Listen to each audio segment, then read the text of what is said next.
Akasor Organizer membuka jasa kerjasama pencarian sponsor. Yang berminat silakan cek kolom deskripsi. Terima kasih.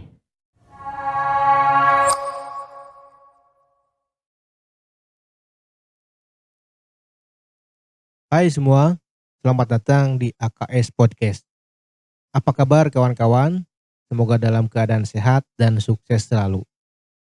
Setelah mengetahui apa kepentingan masing-masing pihak dalam kerjasama sponsorship, sebagai penyelenggara event tentu ingin mengetahui cara mendapatkan sponsor. Nah, di AKS Podcast kali ini, saya akan sharing tentang urutan-urutan langkah yang perlu diikuti dalam mendapatkan sponsor. So, simak sampai selesai AKS Podcast kali ini. Semoga bermanfaat. Oke, langsung ke pembahasan. Berikut 7 langkah-langkah mendapatkan sponsor. Langkah pertama, identifikasi sponsor. Langkah awal mendapatkan sponsor adalah identifikasi calon sponsor. Dalam mengidentifikasi ini, kawan-kawan dapat mencocokkan antara sifat event kawan-kawan dengan kepentingan sponsor.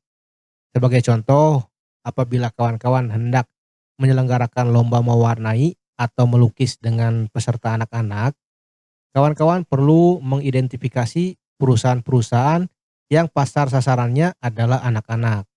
Misalnya, perusahaan penghasil pensil warna, krayon, alat-alat tulis, tas sekolah, penerbit buku anak-anak, makanan dan minuman untuk anak-anak. Langkah kedua, identifikasi kontak sponsor. Setelah mengetahui perusahaan atau organisasi yang potensial mensponsori, tugas kawan-kawan selanjutnya adalah mengidentifikasi siapa dalam perusahaan tersebut yang berwenang untuk memutuskan untuk mensponsori suatu event. Beberapa perusahaan menunjuk bagian corporate communication untuk menentukan event apa yang bisa disponsori. Beberapa perusahaan yang lain menunjuk direktur pemasaran untuk memutuskan kerjasama sponsorship.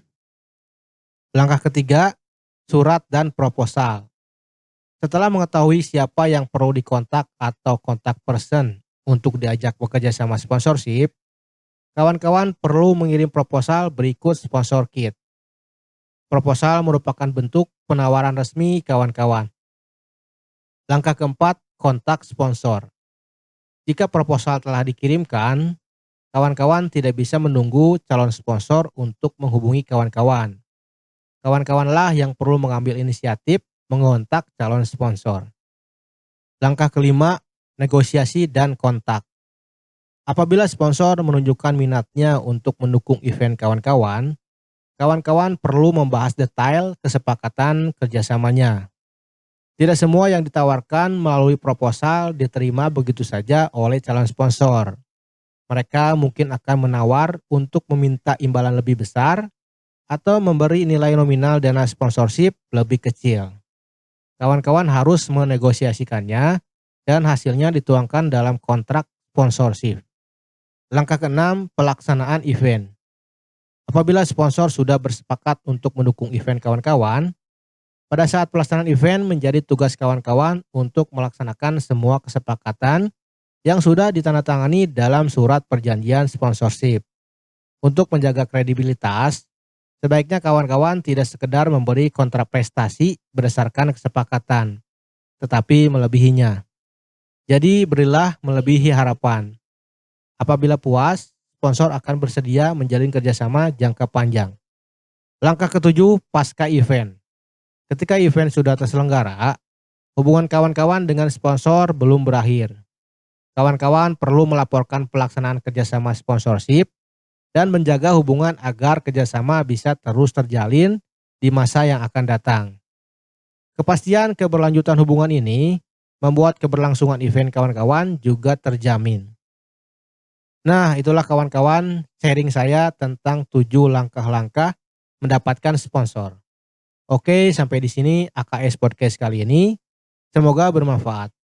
Terima kasih, salam sehat dan sukses selalu.